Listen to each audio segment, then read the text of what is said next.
धनबाद। शुक्रवार को डुमरी विधायक जयराम महतो एसएनएमएमसीएच अस्पताल पहुंचे, जहां उन्होंने कई वार्ड का निरीक्षण किया। वार्डों के अंदर कमियां देखने को मिली, जिसके लिए उन्होंने नाराजगी जाहिर की। अस्पताल में व्याप्त समस्याओं को लेकर विधायक ने अस्पताल के अधीक्षक संजय कुमार चौरसिया से बातचीत कर अवगत कराया। साथ ही अलग अलग विषयों पर भी विधायक ने अधीक्षक से मांग की, जिस पर सकारात्मक आश्वासन अधीक्षक ने दिया। मीडिया से बातचीत के दौरान विधायक जयराम महतो ने कहा कि अस्पताल की व्यवस्था काफी क्रिटिकल कंडीशन में है। हमें लगता है कि सरकार को विशेष ध्यान देने की आवश्यकता है। कई वार्ड ऐसे मिले जहां लोग प्रवेश नहीं कर सकेंगे। वार्ड में काफी दुर्गंध आ रहा था। अस्पताल में व्यवस्था का अभाव दिखा। मामले को लेकर अधीक्षक को संज्ञान में दिया है। उन्होंने आश्वासन दिया है कि उन विषयों पर काम किया जाएगा। अस्पताल में कई ऐसे विषय हैं जिन पर सदन में बहस की जरूरत है।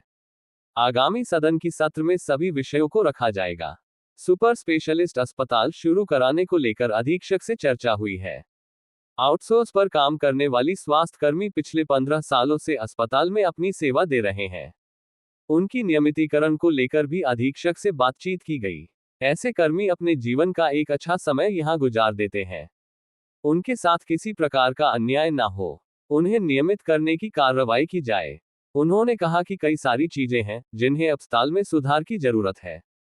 सुधार नहीं हुआ तो अस्पताल सिर्फ एक फॉर्मेलिटी बनकर रह जाएगी।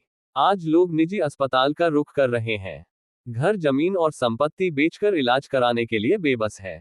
इसलिए सरकारी अस्पतालों का दुरुस्त किया जाना बेहद जरूरी है। स्वास्थ्य सेवाओं में सुधार के लिए हमारे प्रतिनिधि रिपोर्ट तैयार कर रहे हैं। रिपोर्ट के आधार पर सदन में बातों को रखा जाएगा। क्या कुछ बातें हुई प्रबंधन के साथ और क्या निरीक्षण में पाया?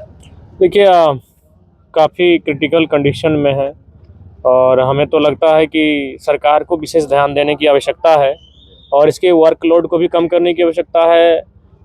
मास पावर को भी बढ़ाने की आवश्यकता है।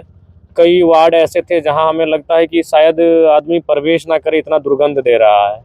बहुत सारे अभाव दिखे हैं और उन सारे विषयों से हम लोग बिंदुवार सुपरिंटेंडेंट को संज्ञान में दिए हैं और उन्होंने आश्वासन दिया है कि उन विषयों पे काम किया जाएगा। और मैंने भी कहा है कि अगर सदन के लायक कोई ऐसा विषय है, सब्जेक्ट है जिन पर सदन में बहस होनी चाहिए, तो उन विषयों का सजेस्ट करेंगे। तो उनमें कुछ विषय उनके माध्यम से भी प्रस्तुत किया गया है और आगामी जो सत्र होगा उसमें उन विषयों को रखा जाएगा। जो पीजी ब्लॉक है, सुपर स्पेशलिस्ट अस्पताल है, उसको लेकर के बातचीत हुई, क्या कहा प्रबंधन ने, आश्वासन क्या दिया? देखिए, प्रबंधन ने कहा कि उस दिशा में वो कार्य कर रहे हैं और वो मामला उनके संज्ञान में है।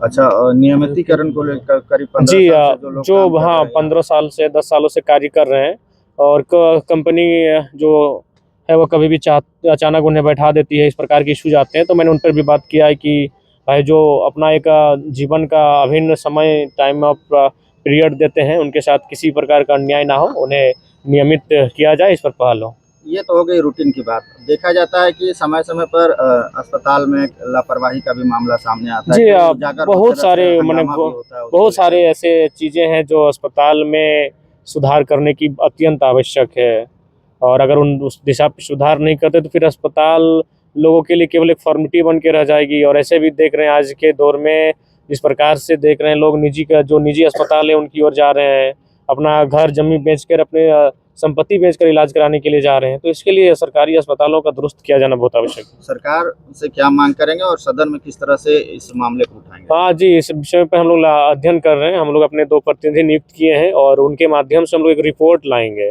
सदन में जाने से पहले एक रिपोर्ट लेके आएंगे, चाहे रिम्स के प्रतिनिधि हों, चाहे एनएमसीएच के प्रतिनिधि हों। उनके माध्यम से जो भी रिपोर्ट हमारे सामने आएगा और उसे एक आधार बनाकर, डॉक्यूमेंट्री बनाकर सदन में प्रस्तुत किया जाएगा। Thank you.